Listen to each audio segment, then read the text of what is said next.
Welcome to the Jeremy and Andy Talk Movies podcast. I am Jeremy. I'm Andy. And Andy, it's that time of the year, our favorite time of the year, where we get to look back at an entire year's worth of movies and talk through what are our favorites, what were our least favorites, what were those ones going right down the middle. Yeah, it's our Super Bowl. It's our Super Bowl. It's our way to just recap an entire year of film. Yeah. And so we get to talk about a whole lot of things. And it's just a lot of fun. We're also both big fans of like kind of making lists and thinking through these things. Love it. And so it's a just great opportunity for us to nerd out about movies. We're going to nerd out. And that's exactly what we're going to do, guys. So strap in if you're going on this journey. Gonna get nerdy. But I did just want to start with this. This is the way we tend to start these, is just to ask you, as you look back at 2025 as a year of movies, is there anything in particular you think you'll take away, or what do you think of when you think of 2025 in movies? I think I'm just going to think about what a good year for movies it was. And specifically how some original movies really thrived this year, both quality-wise and box office-wise, which makes me very happy because, as we say all the time, we want movie theaters to succeed. That's a great thing to think of. And it's, it's been a couple years in a row where I think we've said good year of movies, and I'm glad to get to say that. Me too. I think this is the third time we've done this year end, and I think this is the year where it most hurt my feelings to not be able to put some movies on my top 5. Yeah. Which is a good problem to have. I mean, there were some I just really wanted to wedge in there, and I just couldn't do it. So like I said, that's a good problem because it just means there was a lot of really great movies. Absolutely. I think when I think of 2025, one of the first things I think of is that this was a year of sort of inverse expectations and outcomes. Mm-hmm. When I think about like the movies I was most anticipating, and very few of those ended up contenders on my best of the year. Mm-hmm. And then there was a lot of movies I was like, I don't really know about that. I ended up really loving. Yeah. And so I kind of love that. I love the surprise, but it also, I don't know, it was just strange to me to look back on and be like, it was a weird year because I did not have any of the things that I ended up loving pegged as movies I was really anticipating, or not most of them. And then, a lot of them that were kind of disappointing that I was really looking forward to. Yep. It's also the year that I just will always think of as the year in which rich people were the primary villains of every movie. Yeah. The year that we started questioning A24 a little bit. We did. Strong finish to the year, though, for A24. Yeah. And then a year where I'm not sure that my favorites are going to be very consensus favorites. Okay. So, and now I say that. I don't think I'm choosing like wildly outside the box picks, but just, seeing a lot of best of the year list, I'm like, this is a year where I think I'm going to go with, my heart over the consensus. So, before we jump into this, just a couple things. Last year, I gave a whole lot of stats about how many movies I'd watched, and I was re-listening to that episode. I had watched 125 movies, and I talked about how that alarmed my family a little bit. Yeah. And I was like, maybe I should scale it back. You were very encouraging and said, no, don't absolutely scale it not. I did a little bit. I got to a perfectly round 100. Nice. So I'm very pleased with that. I was like, that's exactly where I wanted to be. So 100 movies seen this year, most of them in theaters, which is always fun. And I think that gives me a really good pool to choose from for these lists. Yeah. Do you have any idea what your total was this year? I don't know an exact number. I know I'm really my goal was a little low. I just thought I want to average one movie a week in the theater, and I blew past that. Yeah. So once I got past that, I didn't really keep quite as accurate of a count, but I went significantly past that, so I was happy with that. Yeah.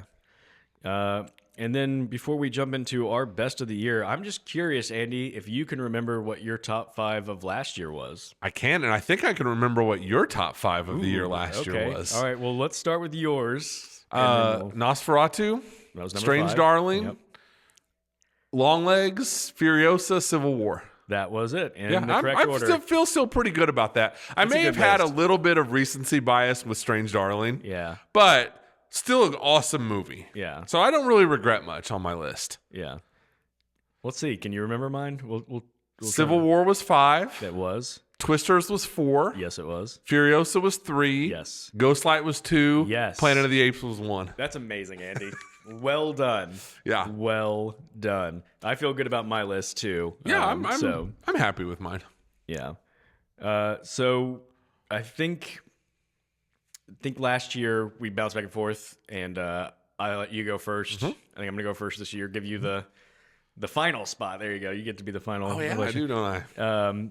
But yeah, so Well, let me ask you real quick. Was yeah. there anything, because we did this last year, did anything jump out as something you just never got to see this year? I was thinking through that, and I was like, there's not anything that is like real high on my like, I really wish I would have got that in, because I think that would have. But I think what I was really thinking was, I bet when the list of Best Picture nominees comes out, I will not have seen a bunch of them. Yeah. And I'll like have to catch up on those. But I don't even really know what those are. Yeah. And so. Yeah, I didn't have anything real glaring. Begonia was maybe the one thing I kind of thought of. I just never got around to seeing. I still have not seen Hamnet, and I know that's really I haven't either. So yeah, I mean, just a couple little things like that. But that's not one like I expect to like it. I don't know that I expect it to be like a contender for my favorites. So. All right. Yeah. All right. So my number 5. Speaking of possible recency bias, this is possible recency bias. Not the most recent, but Wake Up Dead Man, Knives Out story. Yeah. This is one that when we talked about it, I was like, I think this might be my favorite in the series, and I kind of confirmed that. I've watched it twice now, and the second time was one of those like, I need to watch it to know. Like, did I just sort of, was I in the right mood and just sort of the surprise of it, or is this actually that good of a movie? And I actually really enjoyed it again the second time. And so I was like, I feel good about slotting it in at number 5. Really like Josh O'Connor. Josh O'Connor, yeah, so really like his performance good in that movie, and just everything, and even some of the things. I mean, it's classic rewatch where some of the things that you really enjoyed because it isn't new, it does dim a little bit. But some of the things that bothered you the first time, you're like, oh, actually, I'm okay with that more this time, or I appreciate other things more. So yeah, Wake Up Dead Man, so good. Came in at my number I 5. love when he goes, listen up, because me and Benoit freaking Blanc are about to whatever. Yeah. Josh O'Connor is so good in that movie. It really is. Yeah. So up until really recently, that was also my number 5. But then Marty Supreme knocked it out. Yeah. My number 5 favorite movie of the year is Marty Supreme. And we just did an episode on it. Just for all the things I said. It's weird, it's funny, it's frustrating, it's anxiety inducing, it's incredible. And it's I talk about this all the time, but it's already doing the thing where it just is in my brain. Yeah. Like it just is. And I think it would still be the same if this movie came out 3 months ago. Yeah. Just a really original, fun movie with, a possible Oscar-winning performance by Chalamet, or at least the potential of one, and just a great movie. This is one that I have the most, I think has the most potential to look back on and say, why was that not in my top 5? For the same reason, it's kind of been stuck in my head too. Yeah. And I don't know, maybe it's like fear of recency bias that made me just not put it in there. Yeah. But yeah, it's really good. Also, I just want to take this opportunity since we brought it up, because we didn't talk about it on the pod. And I don't know why this wasn't something that I brought up, but the fact that his rival, the guy who plays the owner of the pen company, is a guy from Shark Tank. And I remember the whole movie watching going, I know this guy, but I couldn't place what other movie he was in. And it makes sense because he's not been in another movie. This is his acting debut. Yeah. And I was like, this is amazing. And it calls something the Safdies like to do. Mm-hmm. They did it with Kevin Garnett and Uncut Gems, where everybody's like, man, Kevin Garnett giving a really good performance. Yeah. Even in the Smashing Machine, there was his friend that was a wrestler, or that was a fighter, that was a real life fighter. Did a good job. And then this one, taking a guy from Shark Tank. I know. And like you said, the lines that he delivers at the end, where he's like, "I'm a vampire," and it's like, dude crushed it, and he's Shark Tank guy. Yeah. He did a great job. I love this movie. It was all the things I want from a movie. Yeah. All right. Nice. Glad we got to talk about that. Because I felt really bad that we didn't get to that on the pod. We probably didn't give that guy enough flowers. There was so much to talk about, though, in that movie, though. In our defense, there was a ton to talk about in that movie. You guys should go listen to that episode, because it was a fun one. It was a fun one. My number 4, a movie that I think might have been number 4 when we did our mid of the year. It was right around here, and it just nothing's been able to bump it out. Even as other things move, even from in front of it to behind it, I'm like, I just can't move this movie. It's Companion. Yeah. Because Companion, to me, I love Companion, is maybe the most fun movie of the year. Yeah. And it's a movie that I think is incredibly rewatchable. Yes. And I think it's a movie I'm going to revisit a lot. It's one I keep recommending to people. Yep. And I love Companion. It did not make my list, but it was one of the ones I was talking about. I wanted to wedge it in there so bad. Jack Quaid and Sophie Thatcher are so good in this movie. This movie is so fun and original and weird, and it kept me guessing the whole way. And we talked about it when we did the episode. Like, people react in this movie the way they should react, or as Jack Quaid is like, he's constantly readjusting his plan. All that stuff is so good. Yes. Yeah. My number 4 movie of the year, F1. Okay. I love F1. What a treat this movie was to watch up on the IMAX. I didn't get a chance to rewatch F1 this week. I tried to rewatch a lot of stuff. I did see it twice in the theater, both times in the IMAX. And it's just like the cliche. It's like you just sit there and you just smile. Because that movie is glorious. We talked about it. Brad Pitt just swooping down off of A-plus Lister Mountain. I always think of that shot in the beginning where the car's driving and the fireworks are just exploding. And it's just like, I said it when we did the episode. It was like, this is why I love the movies. And F1 is just, it's a blast. It's so well done. It's so good. Pitt's awesome. Great movie. Yeah. I'm tell you what, I'm going to go ahead and jump out of turn. F1 is my number 2. Okay. So I loved F1 for everything that you're saying. Yeah. It's like, exactly. It's why you love the movies. It's just a blast. That scene you're talking about with Led Zeppelin playing. Oh my gosh. They're going like, these people just get like. They get it. Yeah. Like sometimes, and I talked about in the episode, like a lot of it feels very familiar and like, yeah, this is just the kind of common movie to make, but they don't make these anymore. Yeah. You were right. You nailed it in our episode. They're almost becoming uncommon. Yeah. Because they have to make everything weird now or whatever. And this is just such a straightforward movie, and it works. And our guy Joe Kaczynski? Yeah. Top Gun Maverick, F1, and now he's doing a Miami Vice movie. Maybe with Austin Butler and MBJ. Yeah. Just to bring back my old phrase, like, here's all my money. Just take it, because I want to go watch that 8 times. So yeah. Just a good. Really fun movie. And again, this is what I mean by like not consensus. It's not going to be a critic's favorite. And even though audiences liked it, I think most people are still not, most people are hesitant. They're like, I can't put F1 on my favorite. Yeah, no, I'm putting F1 at number 2 on my freaking list because this can movie do it. is a blast. And the thing is, it's like we do this podcast, and it's not always about like, the deep layers of this movie. Sometimes or more times than not, it's just I want to be entertained at the movies. Yes. What more could you want? Absolutely. All right. So since I went out of turn, I think we're back to you for your number 3. My number 3, our most controversial episode, One Battle After Another. Okay. A movie that I just thought was phenomenal, and you were just so about. It's true. It is true, and that's okay. I just love this movie, and for all the things I talked about, I think it's DiCaprio. It's just the weird humor of this movie. Thought it was a thrilling story. Get to see this young actress emerge as a big time deal, or what it seems like she will be from this movie. Yeah. Chase Infinity. Sean Penn giving an all time great performance. I still stand by that. I just love this movie. Yeah. Benicio del Toro just being charming. He's a sensei. Yeah. What else could you want? Yeah. I love this movie. And just, to be totally clear, again, you love this movie. I really like this movie. That's the disagreement. Like, if that's as intense as we get. Yeah, this is a movie that like I have zero problem with the love it's getting. I don't mind if it's a Best Picture nominee. I don't even mind if it's a Best Picture winner. It's just not my top 5. And honestly, like, would have made my long list if I really made like out my long list. But I this year kind of just tried to not even make a long list and just go, I'm just picking 5. Right. Because I knew the long list would be pretty long. Yeah. And then there's always the temptation of just like, let's just expand it to 10. Right. Yeah. My number 3, a movie that we both really liked, but I don't know if you would have guessed it was going to be top 5 for me, The Long Walk.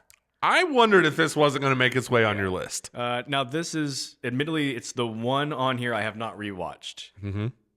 But I still feel confident in it because I had such an enjoyable time in the theater with it. I loved, as we talked about on the episode about it, just the contrast and the weirdness of the darkness and the grittiness and violent nature of it, and then just a great portrayal of friendship and connection and the humanity of it.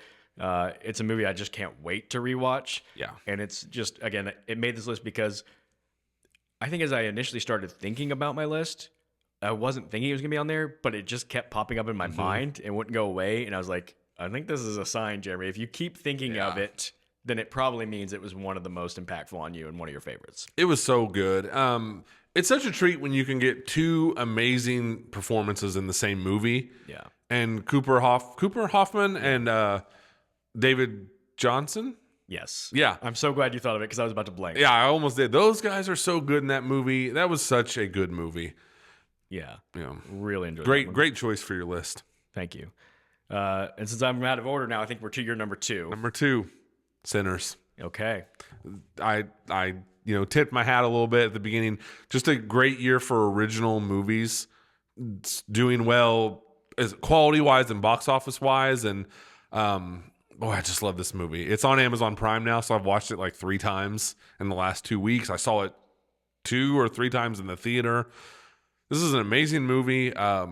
It's original, it's creative, it does have some layers to it. We're just saying, like, sometimes you just want to sit and be entertained. This is a movie that can do both. Yeah. And it does them both really well.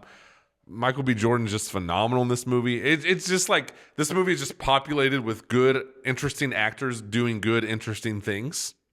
And a great end note like that. It's weirdly placed, but like that late scene and once the credits roll. And now I see it on TikTok all the time where it's like, before the sun went down, I believe that was the best day of my entire life or whatever. And it's just a movie that really, really, really has stuck with me all year long.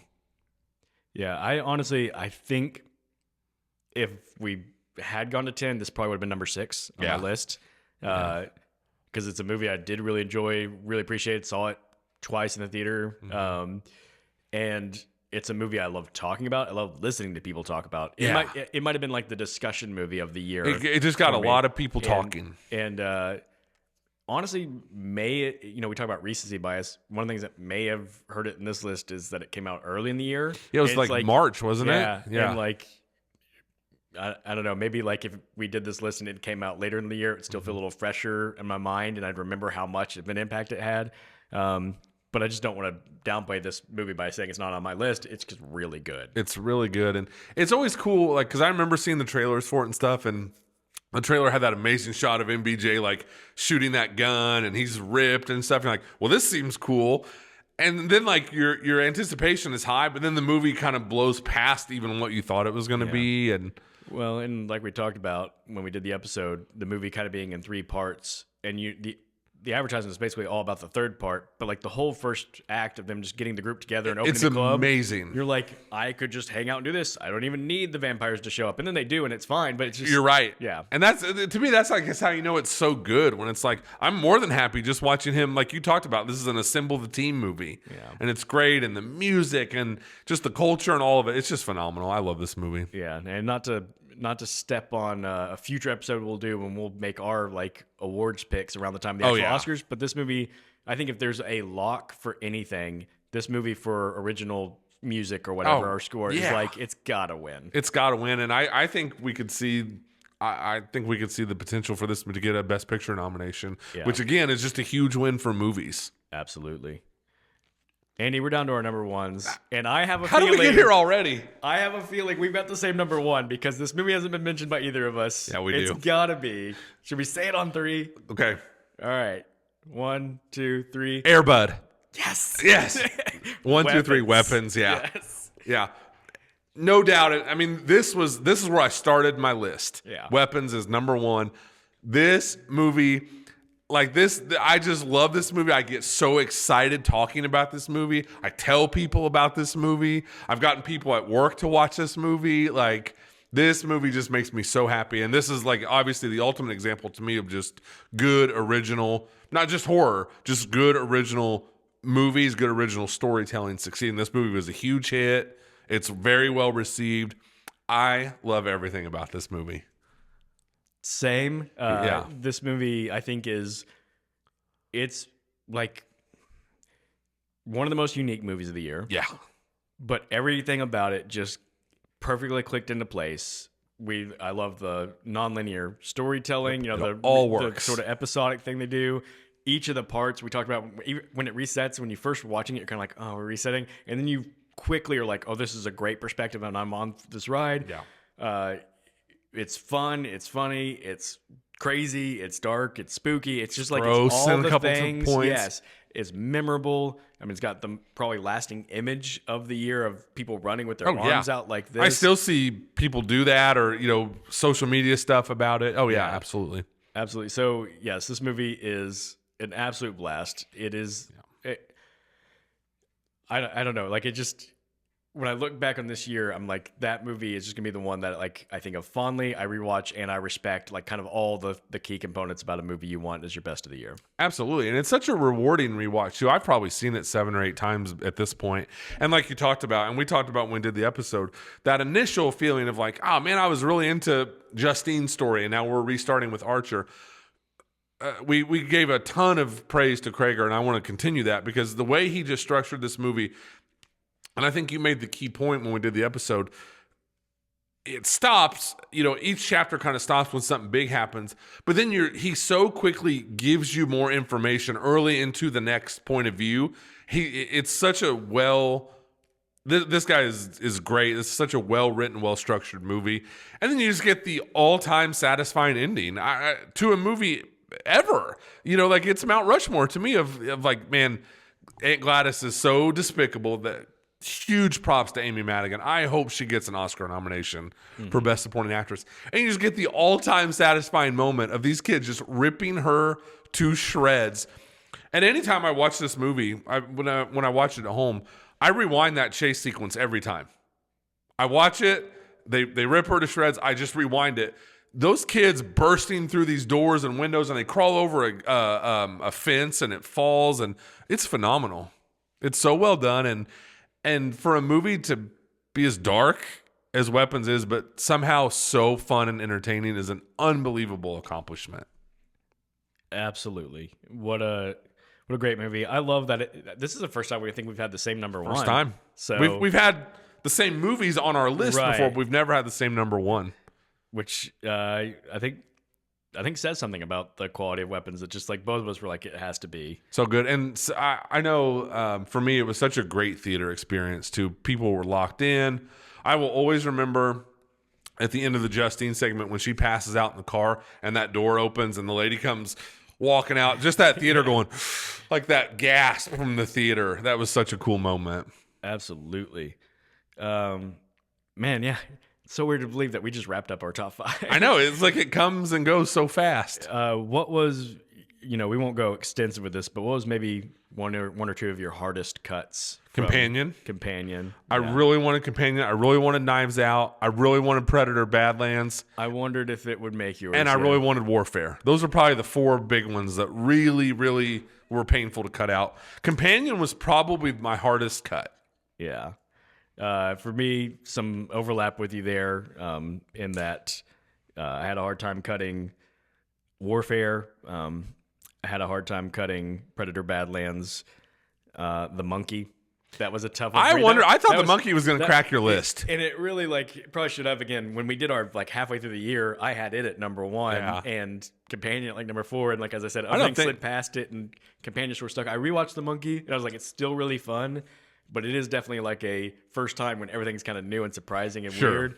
It has more impact, and it wasn't quite as I enjoyed it, but it was I kind of knew to expect all of it. It is great. Oh, it's great. When that girl dives into the pool, it just explodes. Oh, that's incredible. So good. Yeah. So good. And of course, I already mentioned Sinners was a hard one to cut. And then a couple ones two that I thought about, even though I don't think they were ever quite going to make it. Train Dreams, just because I respected it so much, but it just didn't quite connect enough to make the top 5. And then a movie that really sticks with me, and I don't know why so much, but it's Superman. It was so much fun. It was almost like the Twisters of last year for me, where Twisters made my list because I was like, it's just so much fun. I just got to put it. But F1, I think, occupied that space. Right. And so Superman didn't make it in. I think in a world where there's no F1, Superman may have. Yeah. One that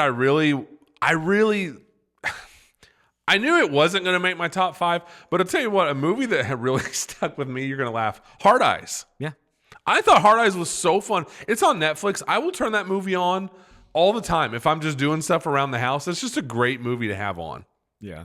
And then the movie that I most wanted to put on there, almost as a joke, but not really, is Megan 2.0. Dude, number 5, Megan 2.0. The most over-the-top, ridiculous movie of all time. Honestly, one of the most fun experiences I had in the theater. Blast. I had so much fun. I laughed. That movie was a blast. It's so ridiculous. Absolutely.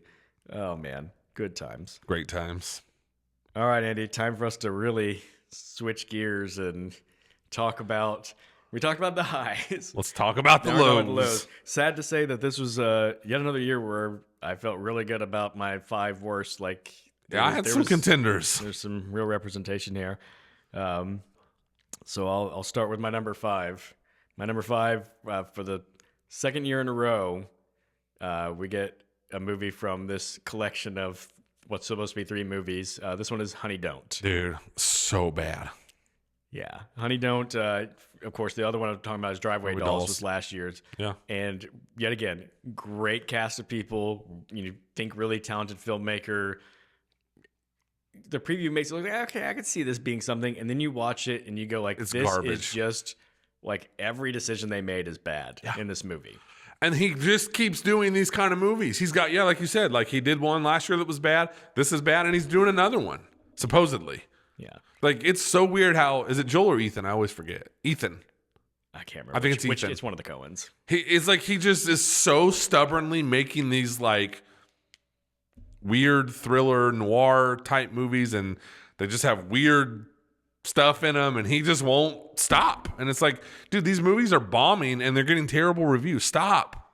Yeah, and perhaps the person I feel the most bad for is Margaret Qualley, who starred in both of them. Both of them. Just like, you're better than these. She's movies. hitched her wagon to the wrong person. Yeah. Spoiler: this is not on my list, but it was like number 5.1. Right. Yeah. You're number 5. Number 5. It's kind of like The Lovable Loser. I Know What You Did Last Summer. Okay. This movie is just so stupid. It's on Netflix, so I rewatched it this week, just kind of for fun.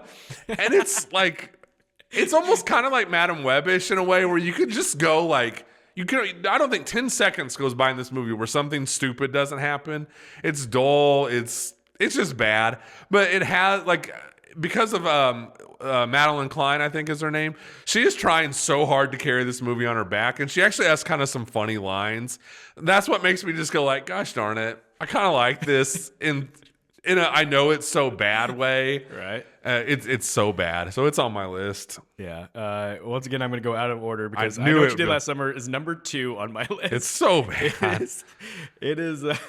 It's really bad. A lot of this, I did this list when I kind of like put my 5 together, and then I said, what is the order that I would least like to rewatch these? Yeah. And I get why you're saying it's so bad it's almost watchable, but in this one, it's like, I can't imagine sitting through I Know What You Did Last Summer again, because it was just painfully It's so uninspired. So it's uninspired, painfully uncreative in every decision they made. Yes. And then, as I said in the episode, every time they tried to do something slightly different than the original, somehow it was worse. Yeah, it's rough. I mean, it's kind of one of those movies where you feel sorry for the people in it, because you're like, they're not bad. no one in it actors, is bad. yeah. It's the writing and the direction. Well, scratch that. Freddie Prinze Jr. is awful. Jennifer Love Hewitt is awful. The young cast are game. It's Prinze and Hewitt just doing the all-time, like, barely even trying at all. Well, Hewitt for sure seems like he's barely trying. Prince maybe trying too much. He's trying to do something he can't do. Yeah, it's bad. Movie. It's not great. All right, so again, since I've gone out of order, I've now given my 5 and 2. You've given your 5. What's your number 4? This is a spoiler. Anaconda. Oh, okay. This movie is so stupid, Jeremy. So stupid. What is Paul Rudd doing? He just had an all-time terrible 2025. Death of a Unicorn, Friendship, and Anaconda. So here's what I've learned about myself doing this podcast with you. I hate these movies because I said this last year about what did I say this about? Something that kind of falls in the same families like Cocaine Bear and stuff. Y2K. Y2K, thank you. These movies that just think they're so funny because of the idea they came up with. And it's like, I don't mind a movie that has a stupid idea. I really don't. Like, I don't know. I like Napoleon Dynamite. That's a stupid movie. Yeah. But when you just come up with the idea and then you just check out after that and just kind of coast, like, it's so bad. I felt angry at Paul Rudd for being in this. Like, this is terrible. You know what?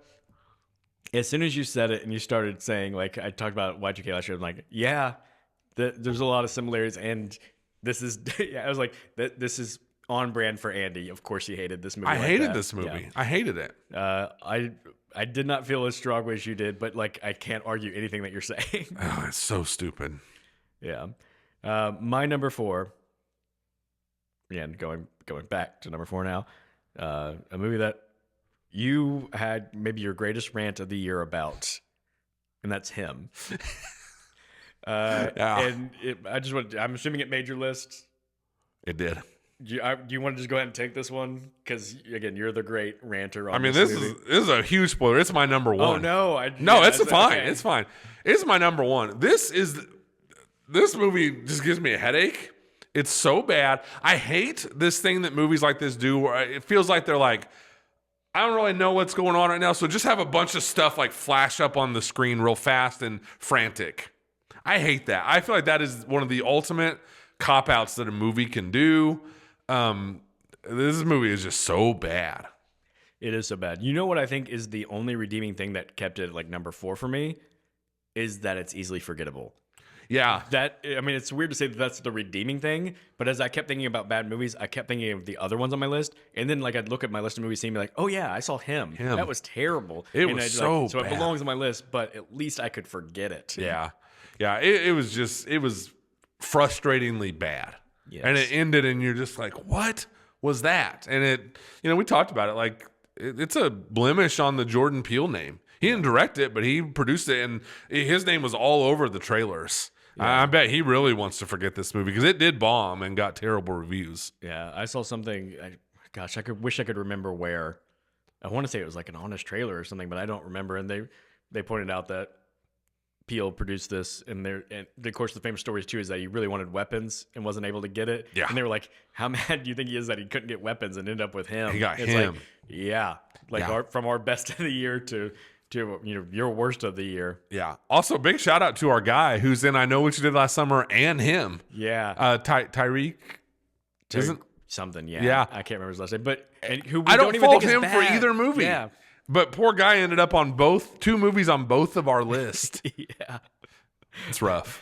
Tough break for that guy. Yeah. Ugh. Also, sorry to step on your number 1. No, it's fine. That movie is a pile of crap.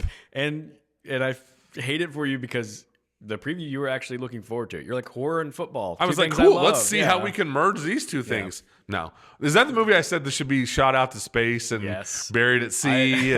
I had multiple people laugh and tell me like I saw Andy's rant about him and it was hilarious. And I'm like, yes, that was. You're welcome. So I guess we're back to me. My number 3, a movie that I cannot believe some people are listing among their top 5 of the year. I know what you're gonna say. I bet you do. Say it. Eddington. Yeah. Oh my gosh. Yeah. Eddington is such a slog. The crazy thing is when people talk about what's good, I can kind of see what they're getting at. And then I remember that when I watched it, I hated every moment of it. Yeah. And it's like, oh yeah, between all the like little things they think are clever are these really long, drawn out, boring, awkward scenes that I'm just like, please get moving. It was one of those movies when I think it was the happiest I'd been all year when the credits roll. Yes. It's my number 3. Okay. It's my number 3 worst of the year. Hey, both of us at number 3. Right? Look at that. Yeah. Yeah. Yeah, it's terrible. And you said it. I went back and listened. We just kind of tacked it on at the end of an episode. Maybe I Know What You Did Last Summer because I hadn't seen it at the time. Yeah. And you made the point where it's like it's such a cop out to be like, oh, it's open to interpretation, and you tell me what you think it's about. No, this movie's not about anything. It's stupid. It picks topics, COVID and all this crap, but it has nothing to say about any of them. Mm-mm. It is such a slog, as you would say, to get through. Yeah. I agree with you. I don't think I've ever been happier this year when the credits started rolling on a movie. Yeah. And I love what you always say about it. Joaquin Phoenix, we get it. You're weird. Yeah. All right, man. Point made. Like, stop.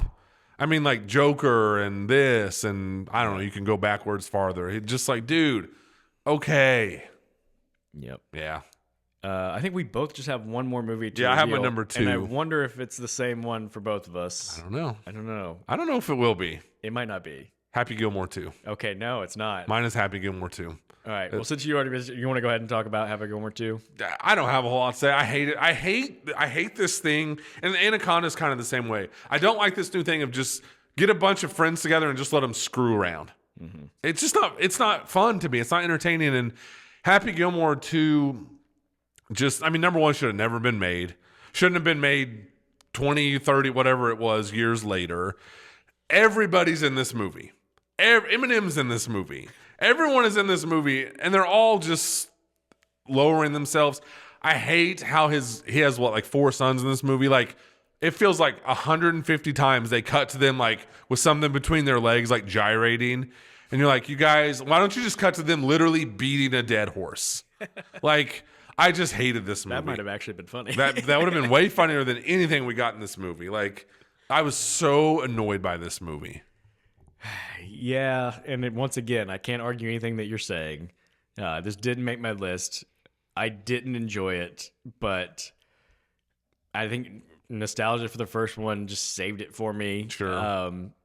Even though you're right, it just kind of ruins the it's kind of a It does. detriment to the memory of the first one. But And they had to take like every joke from the first one and somehow squeeze it in. It was like, hey, this is the son of the guy that had the nail in his head. And this is it's like, you don't have to, like, here's the son of the guy that kept calling, yelling at Happy Gilmore. And it was just like, oh, please stop. Just stop. This really, honestly, what pushed this into my number 2 position was seeing Sandler and Jay Kelly. yeah, Because, like, dude, you're good. You do a really good job in Jay Kelly. You are good. You are a good actor when you want to be. But, instead you probably just got a blank check from Netflix, and so you're just happy to screw around with your friends. It's frustrating. yeah, for sure. Worthy choice, to be sure. My number 1 is, once again, I said the way I did this list is what is the movie I least want to rewatch ever. And this one is one I never want to watch another minute of, and I said that when we did the podcast. It's Friendship. Yeah. And sorry, Paul Rudd, once again, you had a rough year. You had a rough year. This movie was so awkward and uncomfortable and unfunny to me, and I just, it wasn't as long as Eddington is the only reason why I wasn't more happy when this one ended, but it was just like, I don't understand the humor of this. I joked on the podcast about how we always say we want people to enjoy movies, even if we don't like them. Like, we just want people to enjoy movies, but how I'd actively be mad if my friends said they liked this movie. I just hated this movie so much. No, no notes. It's a miserable experience. Yeah. I think even more so that you have to watch Paul Rudd just dying a slow, not literally, but just dying a slow death up on the screen. Yes. Yeah. And it, I don't want to just repeat the whole episode that we did, but it's just one of those movies where you go like, how did anything in this guy's life make sense before we started the movie storyline? Because he's such a psychopath. But it starts off with like he's got this beautiful wife and kid and job, like, and you're like, no, he would not have any of these things. yeah, he can't even function as a person. It was a terrible in movie. society. So It's weird that, in my opinion, Death of a Unicorn may have been Paul Rudd's best movie of the year. which is wild. And I did not like Death of a Unicorn. It's kind of like in the honorable mentions of worst of the year section. And honestly, the only thing that saved it from being the worst of the year is not Paul Rudd. It was what's his name? That was Will Poulter. Will Poulter. Yeah. Was the one kind of redeeming Yeah. factor of that one. Were there any other ones that were hard cuts from this list that you were like just kind of wanted to shout out as? I mean, I flirted with Friendship. I thought about. I didn't think too long about Death of a Unicorn because, like I said, like Will Poulter was funny. Yeah. I thought about Mountainhead. Mountainhead was one that was a the biggest hardest cut for me, and I do want to kick this movie one last time. Fountain of Youth. Fountain of Youth. What a piece of crap that was. Man, Natalie Portman was aiming for the Jennifer Love Hewitt "I'm Barely Trying" award, but Jennifer Love Hewitt came in and stole it from her for I Know What You Did Last Summer. That was maybe the most just generic movie ever. Yeah, That was probably my hardest cut. And then the last one I wanted to shout out was The Electric State That was bad. on Netflix, which That was bad. was more a problem of just like it was just such an example of like over bloated, overproduced, like over budgeted slop. We ran it about that forever, like Yeah. a $300 or $350 million budget, and it was nothing. My hardest cut was Honey Don't. That was the one that, like I said, was just right there. Yeah. All right, that's our worst. Now for something that is a weird thing that I really like. I kind of like this too. We don't have to spend as much time on these movies because they're like they're mid movies. One of the movies that are just sort of middle of the pack. It means they're not great and not bad. So we don't have a lot to say about them. But I'll throw out my My number 5, which is always the hardest in this, because this list is usually almost the longest. I know, right? Of like the long list of mine. Um, but my number 5 was Tron Ares, a movie that we talked about. Like, hey, it looks great, sounds great, kind of dumb, and really doesn't need to exist, but it's just perfectly okay. Some people were like, should I see Tron Ares? And I'm like, I don't know. Maybe. I'm like, here's the catch. If you're gonna see it in theaters, because that's the way to see it. But also, I don't know if it's worth seeing in theaters. So just it was also my number 5. Is it? Yeah. That's amazing. Yeah. I love it. Yeah. If you do go see it, definitely see it in theaters. Don't watch it at home. Yeah. It's spectacle with no substance. So Yeah. And it just kind of came and went. I just actually saw the other day an article that was like Disney closing the books on the Tron franchise. I'm like, yeah, you probably should. I think they could have written that headline before the movie even opened. Indeed. Yeah. Indeed. All right. Number 4 for me was Caught Stealing. Yeah.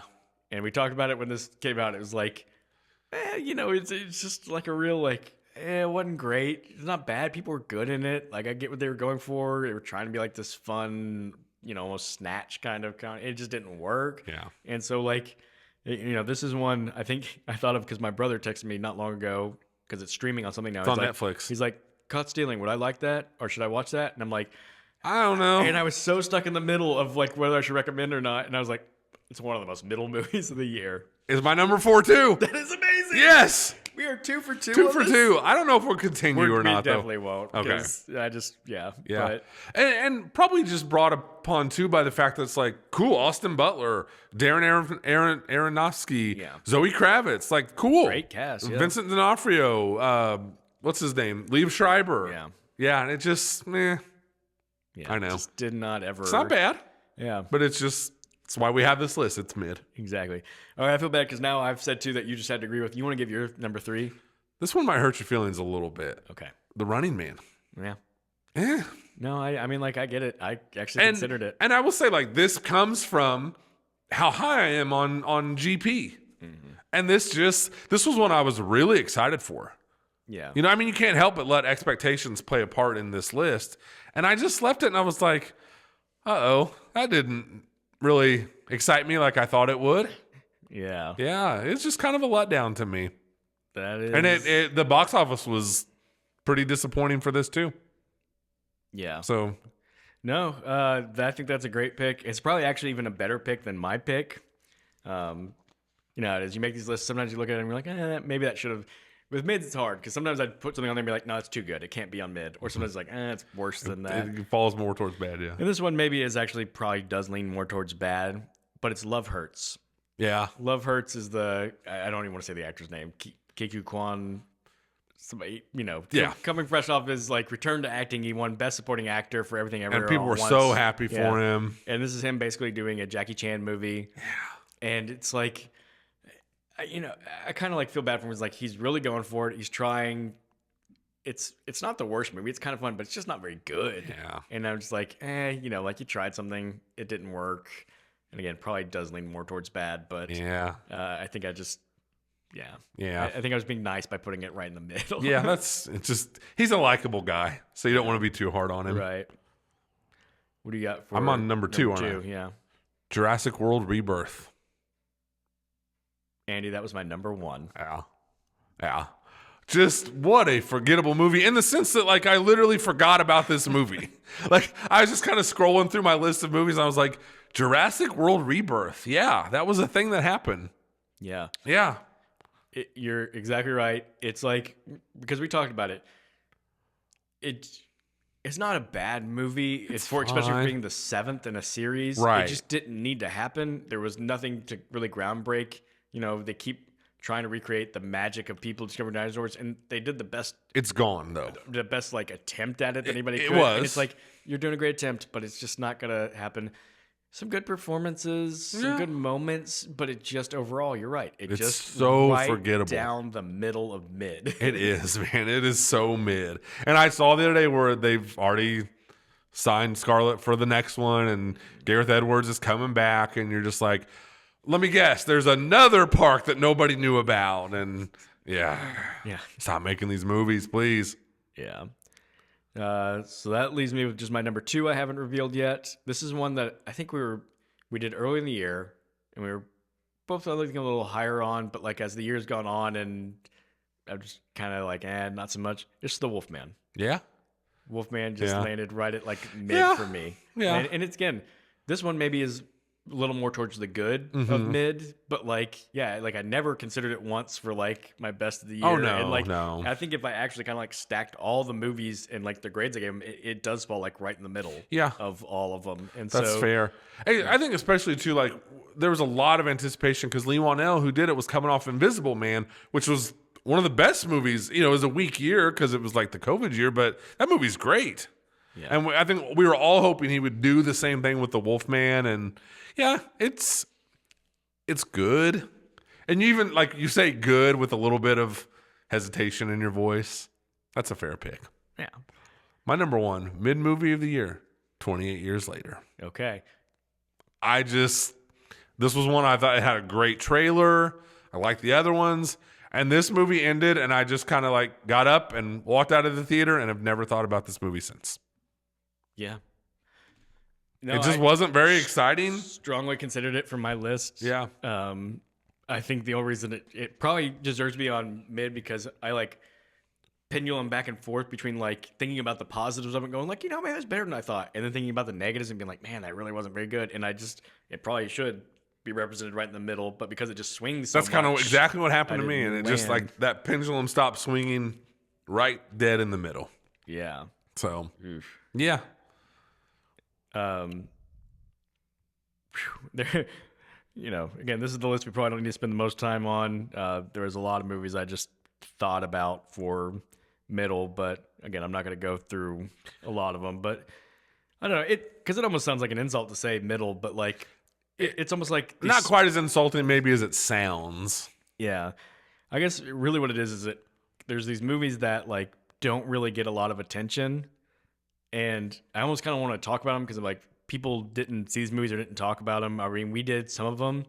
So a movie like Eeny Meeny. Yeah. And it's like, that was a mid movie. fine, It's fine. Fight or Flight, Yeah. which was the Josh Hartnett movie. Yeah. It's like, it's not great, but like, it's not bad. It's yeah. kind of in the middle. You know, a big one to me was Captain America, Brave New World. Okay.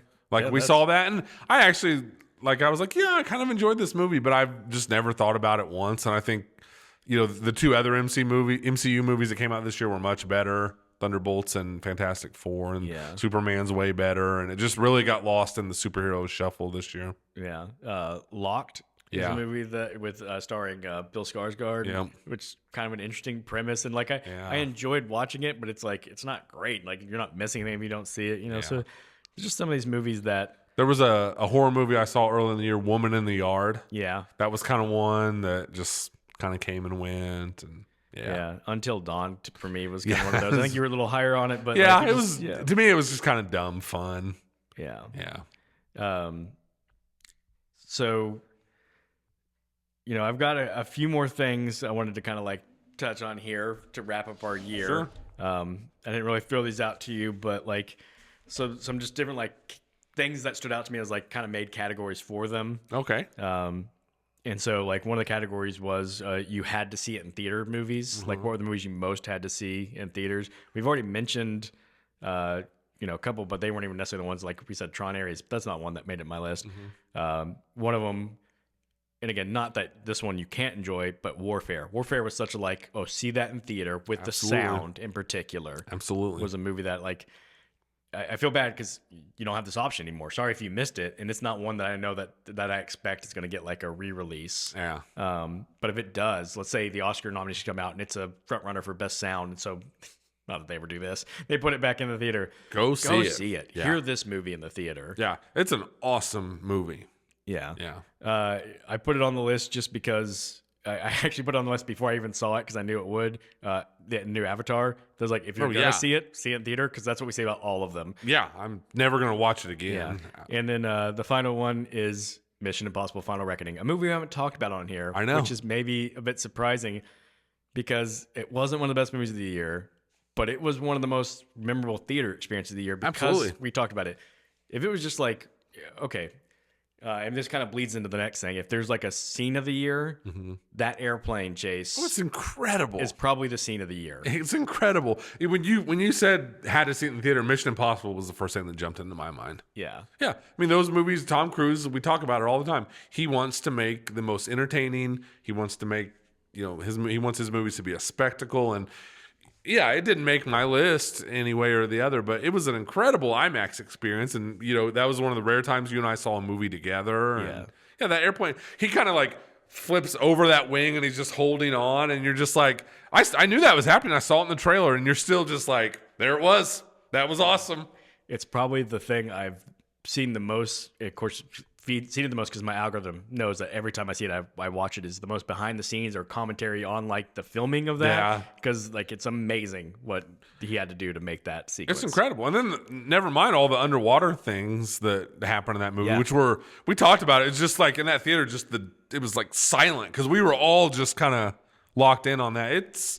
Yeah. It doesn't mean I don't love Mission Impossible just because it's not on my list. Right. It is. It's just a real shame that the rest of the movie wasn't as good. It didn't quite. I know. They just forgot to have the fun. Yeah. And so like it was so self-serious. It was very self-serious. That like these great set pieces were brought down by the other parts. They were, but I'm so glad we saw that up on the IMAX. I am too. That movie was. And I wanted to talk about it because it wouldn't make sense to talk about this year without talking about Mission Impossible. Yeah, it was the thing we were like almost most looking forward to, and it was it's cool. Yeah, I made a category of most unnecessary, but this is actually like weirdly like a most unnecessary but fine. And we've already talked about two of them: Jurassic World Rebirth, Tron Ares, and then one that I didn't intend to see at all, and then I was just kind of bored one day at home couple weeks ago and it was streaming, so I was like, I'll watch it. Karate Kid Legends. So unnecessary. Yeah. But I'll admit to you, I kind of enjoyed it. The Karate Kid franchise is like a cat with 9 lives. Like they just keep finding ways to squeeze more life out of it. Yeah. That's a great choice. Yeah. I just can't get past Jurassic World as just being the most unnecessary. Yeah. Yeah. I think were those pretty close together because it might have been Jurassic World Rebirth and Tron Ares. There was like 2 weeks in a row that you said this is the most unnecessary movie. I did. I just laughed. Was like, didn't I say it about the Springsteen movie too? You might have. I think I did. I don't know. Sometimes I rant. Yeah. And then you kind of referenced this already too. I had three movies I wanted to point out as best previews of the year. Number 3, we talked about this a lot. Weapons, because the marketing was so smart and being like so simple. The teaser was like great, and then we talked about when it came out with like the full trailer. At first, I was like, "Oh, come on, you're showing me too much," and then you find out like, no, it really showing you like the first 5 minutes. Yep. And so like, yeah, I loved Weapons as a trailer. Number 2 is a movie that I talked about. Is the front runner for trailer that's better than the movie, and that's Keeper. Yeah, because the way the trailer. Two different perspectives. It was like, this is going to be so interesting. And then it wasn't even that. Yeah. So, but I was like, great trailer. It was a great trailer. And then number 1, movie that you brought up earlier, 28 Years Later, I think is the trailer of the year because that trailer rocks and the movie doesn't. But the trailer, the imagery with that reading of I think it's a Rudyard Kipling poem, Boots, or that lady, and the intensity of it. It's really cool. That trailer might make my top 5 of the year, but the movie doesn't. I mean, to the point where it almost hurts the movie. Yeah. Because the movie just doesn't even come close to matching the trailer. Yeah. Yeah. Great choices. Thank you. No notes. Thank you. Yeah. And then the last thing was biggest surprise of the year for me. Last year, my biggest surprise was Wicked. Yeah. Maybe I didn't expect to like. This year, and I liked Wicked. This year is a little different. This year's more of like, I can't believe this movie wasn't on my worst of the year list. And that's Minecraft. Minecraft is not good. Sure. It didn't even reach the level of mid of the year. It's below that. Yeah. But you just expected to despise it. I watched it kind of like it was one of those days I was kind of doing work and I was like, I want to watch something, but I don't want to watch anything that's going to require my attention. And most things, I have a really hard time working and watching a movie because I just want to lock in. Yeah. So I was like, I'll throw on Minecraft. That way I can say I kind of watched one of the most, one of the biggest movies of the year. It made a ton of money. I'll be able to have an opinion on it, but I'm going to hate it. Yeah. And I watched it and I was like, it's not good. But bless Jack Black for like trying to charm his way through this. It's like it wasn't the most miserable experience. And when I made my list of worst movies, I was like, I would rather watch Minecraft than any of the 5 movies that I listed, and that surprises me. I should have thrown that out as one that I just haven't seen, Yeah. so I can't comment. I think and I mean this in a good way, my most pleasant surprise of the year is Hard Eyes.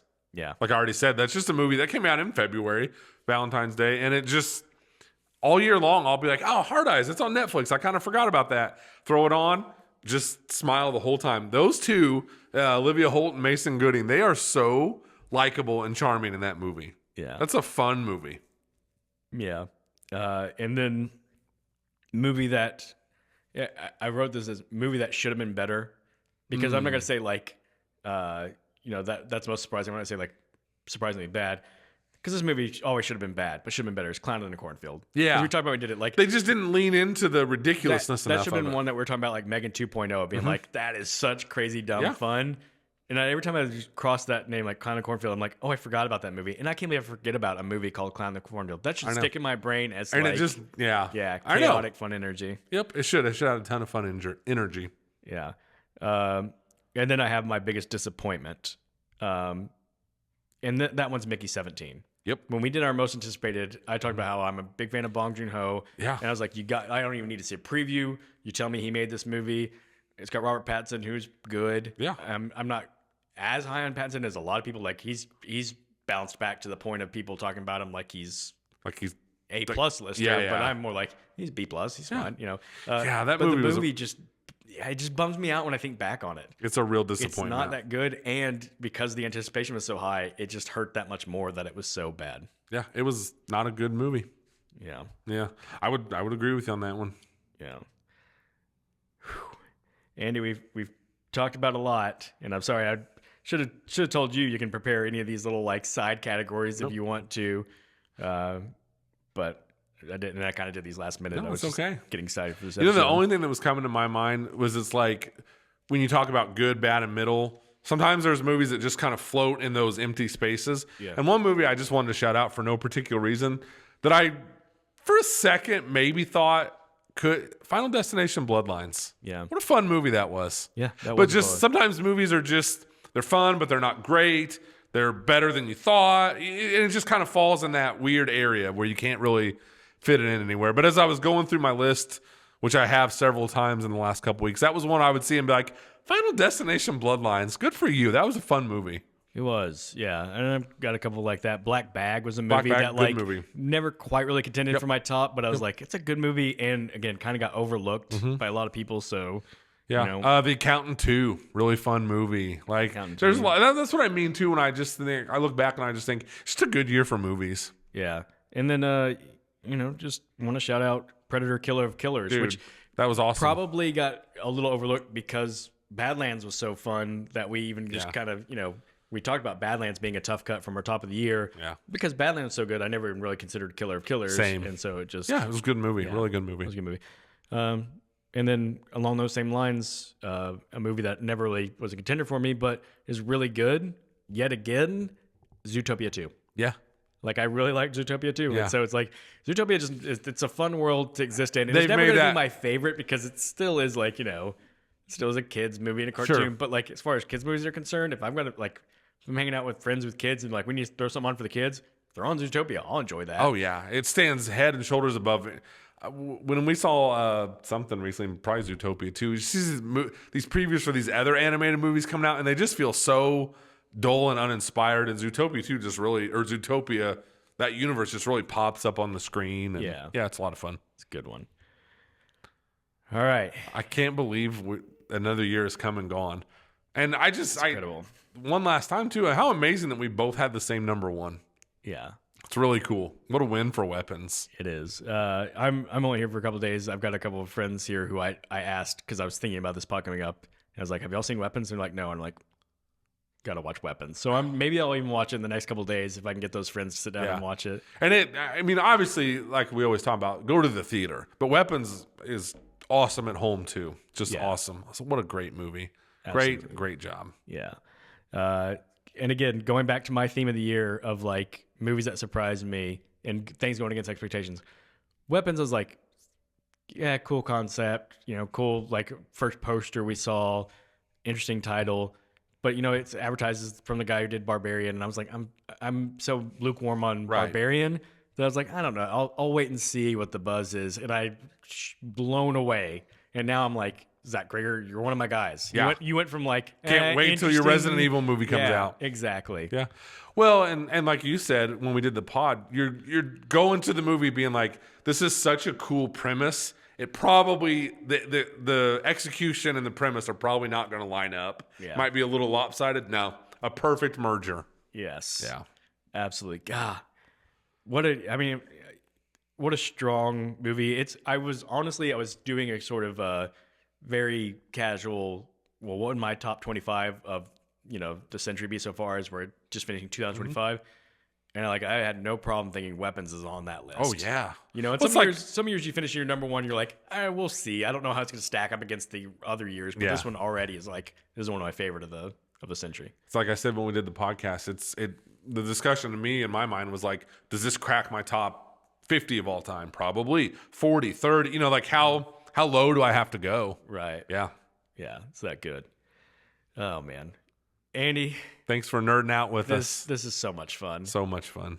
Now, this is where we'll say, and I know we probably lost 99.9% of our audience by this point in the podcast. Yeah, we're probably over an hour, aren't we? We're just over it. Yeah. But this is where we'll say, once again, we love audience, participation. Yeah, we give love us you to your keep going. lists. Let us know what your favorites were, or your least favorites, or your mids. I think that's a fun exercise if you think about what's the most middle of the road movie you saw this year. It's fun to think about. So yeah, let us know what you think. And then coming up, we're gonna have. I think we're gonna have another review. Yeah. And then we're also gonna have our most anticipated of 2026, which is another fun one, just to look Always at fun. what's coming in the year ahead. Stacked year, 2026. Yeah, a lot going on. Yeah. So be sure to join us for that. Absolutely. And in the meantime, Andy, we'll see them next year. Yes, we will. But we're nerds. yeah. Bye.